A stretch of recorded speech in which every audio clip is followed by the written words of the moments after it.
Hello, everybody. How are you all? Hope you've had a lovely lunchtime. You're all now back from lunch, back from a busy morning at the expo, and ready for our keynote speech now about culture and success. If you're interested in how you really create total motivation for your business, you're in the right place. I'm just going to take a little look at the chat. And I'm going to ask some of you lovely guys who are live with us today to just say a good hello. Thank you so much. I'm going to assume if you're talking to me, you can hear me. And that means that we are ready to get kick-started. So today's session, connected culture breeds success. Before I start, I really want to tell you a little bit about why I want to talk about this subject and why I might have something useful to share with you. So, Elation Experts is a company I founded in 2009. And we are a group of business growth experts. And our primary goal is to support businesses with the processes and practices that are required to achieve their revenue targets. And we do that in a number of ways. We've got a whole bunch of growth experts in the business, and they cover everything from marketing to sales to technology to leadership.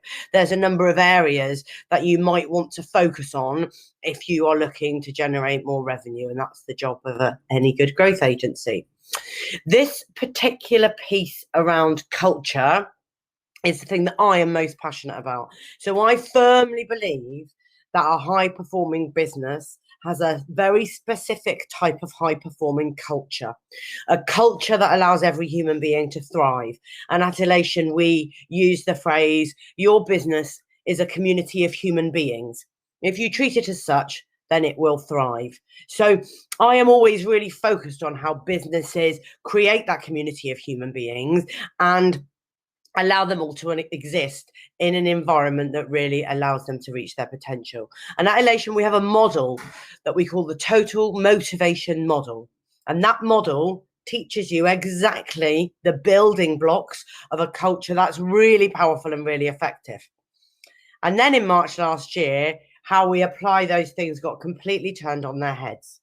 All of the things that are required to make people happy, all of the questions that we would normally ask and the things we would put in place to create a highly motivated workforce got ripped away from us and turned on their heads, and we all had to think very differently.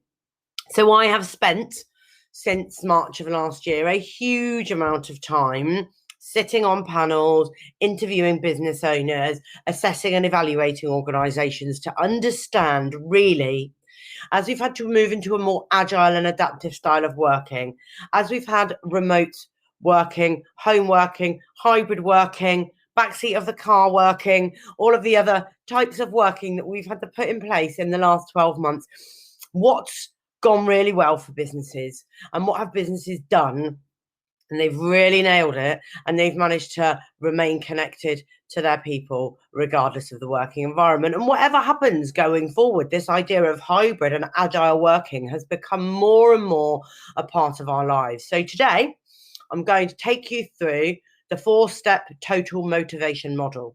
I'm going to teach you the building blocks of a really high performing culture, and then I'm more importantly going to teach you how you adapt that for hybrid and remote working. Very lucky to see that there are a number of my team on this session today. So anyone who has any questions at all, please put them into the chat. They will be picked up by somebody who works with me. I won't be manning the chat myself, because to man the chat, run the slides and say useful and interesting things to you is a bit too much even for me. So let's kick off with looking at the total motivation model. So firstly, we need to be clear what we mean when we talk about culture. Culture is often a bit of an airy-fairy thing, and you speak to a business about what their culture means to them, and there's not really any black and white answers, but there is a little bit of science to culture. And I want you to imagine that your business is a human being. It's a body. It's one single individual. Now, the bones and the muscles and the skin and the organs, those are your logistics and your operational part of your business. The personality, the beliefs, the values, that's your culture. And we have 6 defining characteristics of a really great culture that we ask every business to think about in some detail. So before we even move on to developing a high-performing culture, please note down, if you can, those 5 defining characteristics of culture. They are your beliefs in your business, the behaviors that you deem as appropriate in your business, the tone of voice, the style, the public presentation, the rituals and the things that you do regularly, and the values that you have. And I would be really, really interested in each of you within your businesses to sit down and talk about what are our beliefs around here. We believe very specifically elation in a work-life balance. That's a real genuine belief of ours, and we believe that everybody should achieve it. One of our values is integrity, and we stand by it and we measure it. Making sure you're absolutely clear of how you define your business in these 6 areas is step number 1 in understanding the personality of your business, of what it's like to interact with your business. A business that has a lovely, cheery personality is going to have more customers and happier staff. But there are various definitions of that. So please look into those to begin with. Once we've defined the culture that we would like to have around here, then we have to embed that culture. We need to create an environment in which every individual is able to thrive. And it is then that we move into what we call at Elation our total motivation model. There are 4 very specific building blocks that have to exist in your business in order for every single person to meet their optimum goals and their maximum performance. When an organization has a group of people who are all performing to their optimum, who are all implementing your processes perfectly, who are all engaging with your customers in the highest possible standards, that's when you have a really, really excellent outcomes and you can really achieve your revenue goals. So these 4 areas: functional surroundings, the environment that you're creating for your team, and we'll look into that in a minute. Area number 2 of your total motivation model is consistency of expectations. Are you giving clarity to everyone in your business of what they need to do to perform well for you? The 3rd area that we look for you to be excellent in, if you're really going to smash your growth targets, is community and acceptance. Are you creating an environment where everyone can interact as a group who are connected with one another? And the 4th is respect and engagement. And again, do you have structures in place that allow people to recognize that they are respected and valued in your business? Now, what I have learned in the hundreds of discussions I have had with businesses is that the one defining factor between those businesses who are able to speak positively of where they are right now and those businesses who are not is those who are focused really effectively on their culture and on making sure each of these building blocks is absolutely correct. What I'm going to do for you today is I'm going to share some of those case studies. I'm going to talk to you about what it means to have excellence in these 4 areas. And I'm going to discuss with you what businesses have been doing real time over the last 12 months to ensure that they are continuing to thrive. And I've got some real success stories for you.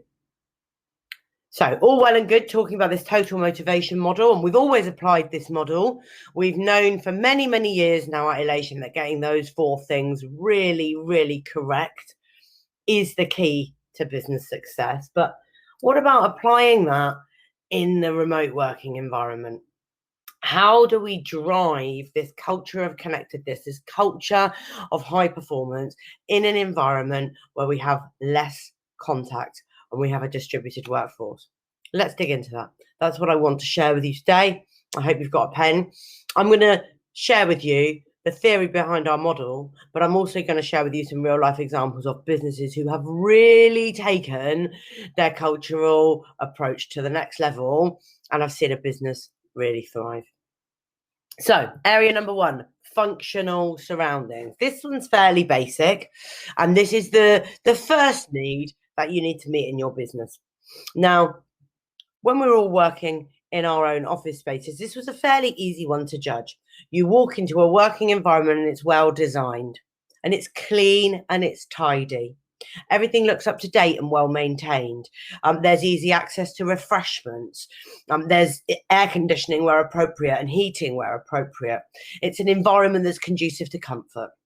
That's a really important environment to be working in. Whether people have computers that are fit for purpose, stationery that is on hand easily. If you're a field sales representative, is your car functional? Do you have the correct laptop working equipment? These have always been matters of importance with regard to culture. And we've all walked into a business that looks slightly shabby. We've all walked into a retail store that's dirty and poorly maintained. We have lower expectations for those type of organizations. And believe me, your staff and your customers will feel the same. But what about functional surroundings when everybody's working in their bedroom and you have far less control over those surroundings? It's still important that when your customers engage with your business, they feel like this is a well-kept place. It's still important that when your staff are working for you, they feel like they're in a functional environment. So let me share with you some really, really clever things that you can do in the hybrid working environment to make sure that everybody observes that your business is a really high quality working environment. First of all, we need to do home working video tours. Yeah, you need to know the physical space that your employees are sitting in. Do they have enough comfort? Do they have some nice branded materials behind them? We make sure that all of our team have branded banners or posters behind them so that our company logo is present, so that whenever they're public facing, they're branded. We make sure that our team have the right type of furniture and the right type of electrical equipment. You know, I am still talking to business owners who aren't aware that their staff don't have effective video conferencing materials right now, a year into us all working from home. So do a home working audit and make sure that you know where your team are working and make that effective for them. Think about the equipment that they might need and think about the environment you need to provide for them and for people externally.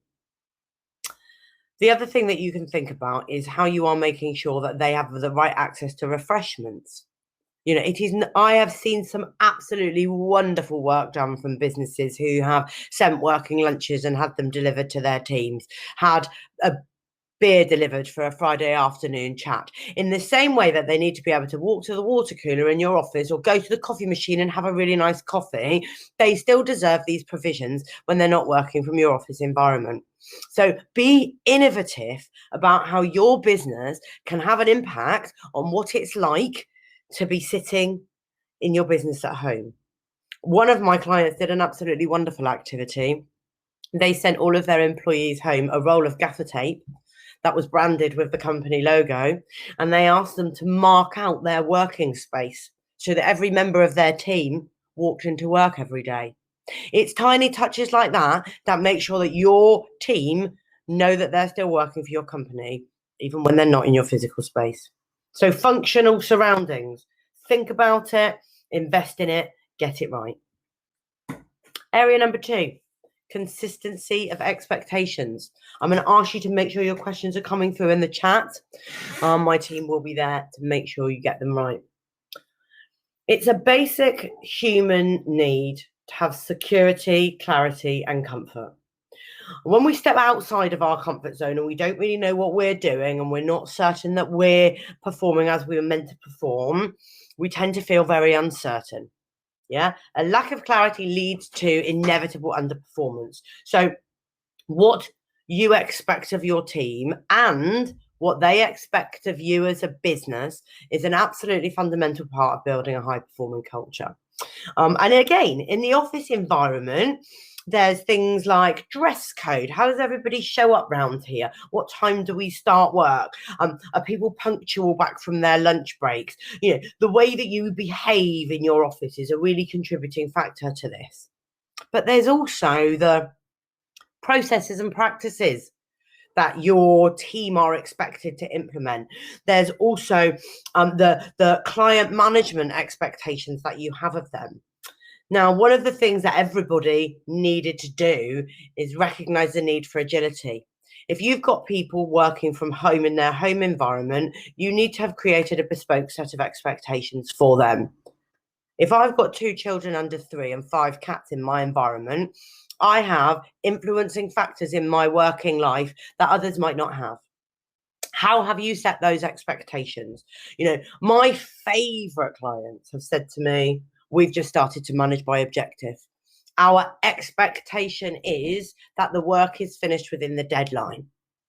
If a child is crying and needs a cuddle, if a piece of food needs to be created, or the postman knocks on the door, we have no concerns at all with our team taking a moment and dealing with them. And we've been explicit with them about that, because the pressure of feeling like you do not have permission to engage in your environment have had a really significant mental health impact throughout this period of time. So if you are allowing people to work from home, create bespoke expectations of them that you can be very clear about.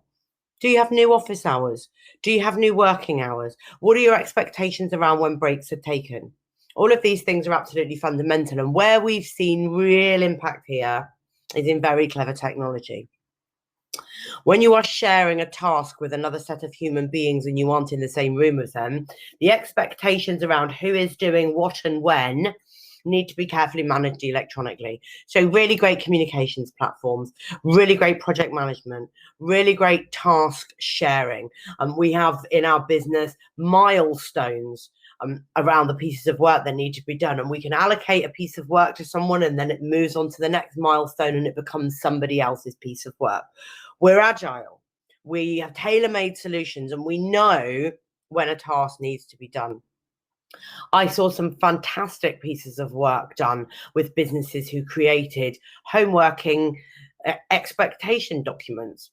Expectations around what would happen in lunch breaks, expectations around how they would manage internet outages, expectations around how they would manage interruptions to the flow of their day. We cannot expect that people will operate in the same 9 to 5 with an hour for lunch environment when they're working in their home environment. And it might not be the right way for them to work. So be very clear about what you expect of your team and what they can expect of you. One of the things that I always ask my clients is, what sentence would your staff use to describe your business? And if I'm hearing things like always there for me, amazing place to work, always helpful and supportive, we know they've got this element right. So moving on, if you've got the expectations right and everybody knows exactly what they're doing around here, you've created comfort and you've created a positive environment. We now need to think about respect and engagement.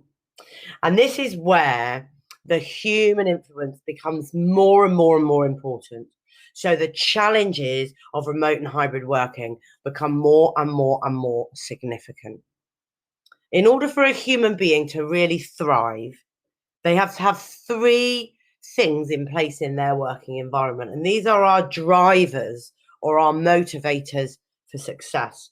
And they are play, purpose, and potential.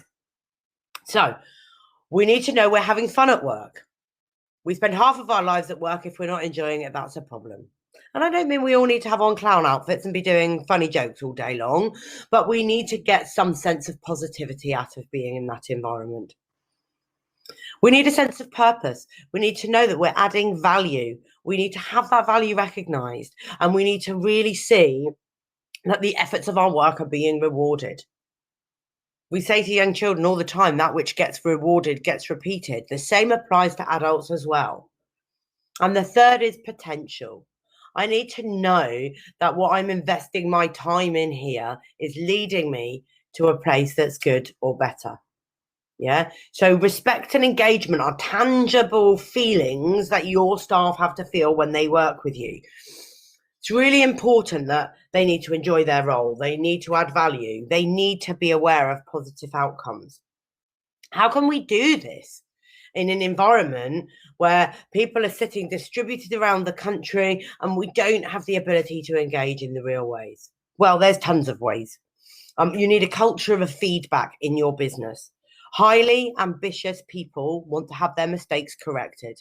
If your team are constantly making errors, if your team are aware that they are not delivering excellence, this is likely to deplete their mental health, deplete their motivation. It is likely to make them less effective for you. So a healthy structure of feedback is absolutely essential. You might do this through showing weekly gratitude on your company WhatsApp chats. You might do this by doing an analysis of the business of what could I do better and what did I do well. There needs to be a culture in your organization where people's skills are respected, but their mistakes are corrected. So that culture of feedback. You need to have a mechanism for recognition. Yeah. Reward and celebrate.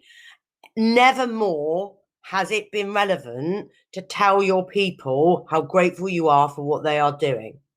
Yeah, we tend to get our sense of self, our sense of esteem, our sense of value from the input of others. When we sit on our own in our back bedrooms all day, every day, that is massively depleted. So create structure in your business. Create a method of recognition. Make sure that your team know that they matter to you. One of the really powerful ways of doing this in the distributed environment is about the idea of having live real-time reporting and dashboards. Yeah, you can have very, very clearly error counts, success measures, KPI trackers, activity trackers that can be beautifully integrated to your day-to-day, that can sit alongside your email window and your CRM window and your Google window that you have open with the tabs on your laptop, and people can real time see where their colleagues have added value, where there might be gaps and opportunities to do better. So with really clever leadership and really clever technology, you can allow everybody to be engaged with what's happening day to day in the business, and you can allow everybody to have the gratitude and recognition that they deserve. And this is led sometimes by the people and sometimes by the technology, but it must be a hugely high priority for you and your organization.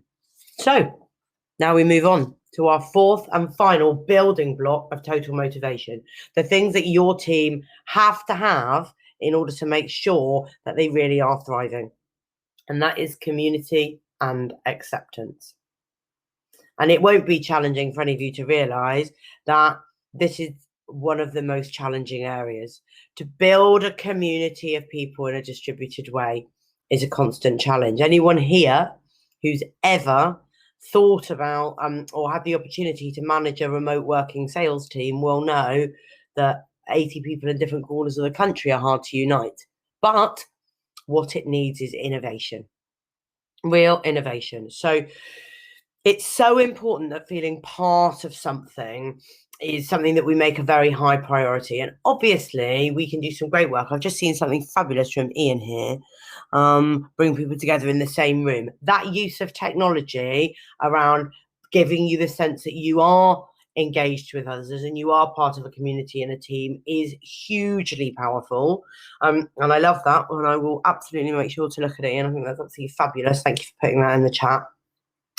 The other kind of things that are massively important in this area of acceptance, one of the things I've seen done absolutely brilliantly is recognition of anniversaries and birthdays. So whether it's their actual birthday, whether it's their employment birthday, a huge birthday card sent out to the whole business to say, you're part of this team, you're accepted here, we are celebrating your involvement in this business.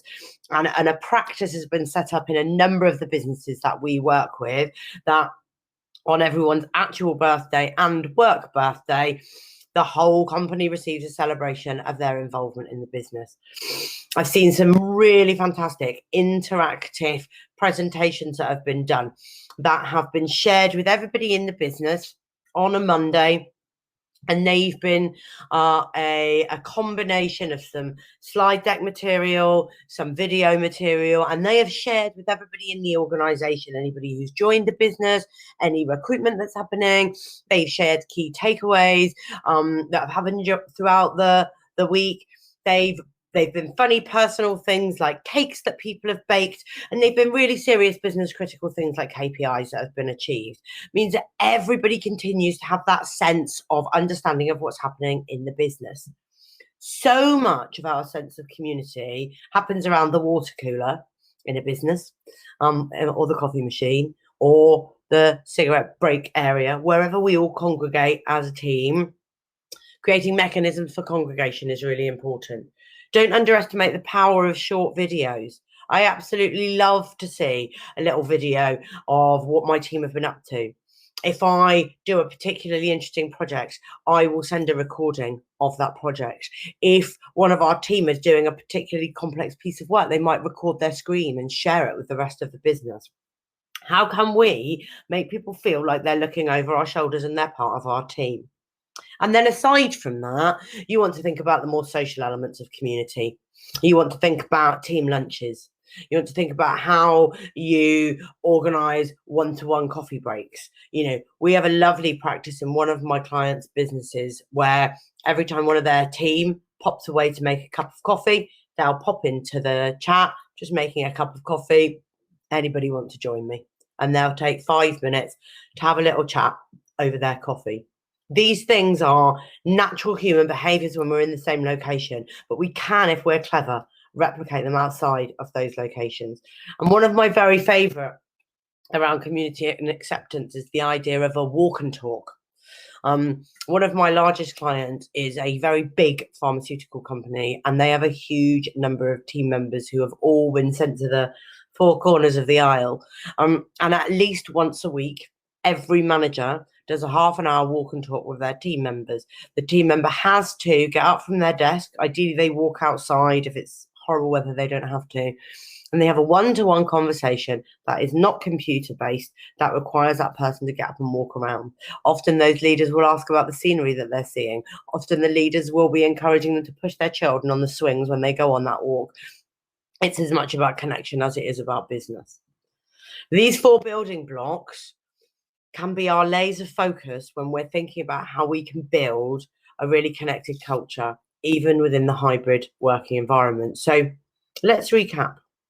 What are the core traits that businesses and individuals really need to master to be able to embed these 4 areas into their business right now? So we do need a little bit of tech savvy. I'm not massively tech savvy. I've made a very significant decision to bring in 2 very tech savvy individuals into my business since lockdown began, because we cannot move forward without good technology.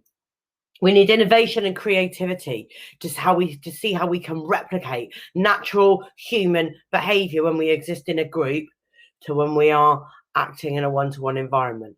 And we need the desire to be agile. Those businesses who have insisted that their team members work from 9 to 5 with an hour for lunch with no flexibility and exactly the same type of working conditions as before have really struggled to create an effective environment. The world is not the same, therefore our business practices need to change in line with that.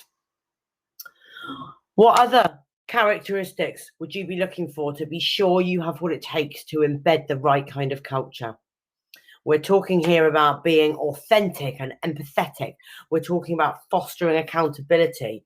We're talking about being expressive and being able to communicate your feelings, thoughts, and desires through the 2-dimensional way. And also regular relational contact. Most of our natural contact with the world happens incidentally through our one-to-one connections. Replicating it online is a challenge we all face, but hopefully now you feel well equipped to do this in a really powerful and effective way. I really hope that you feel ready to achieve total motivation in your business, and thank you so much for listening today. Good luck with the future and enjoy the rest of the conference.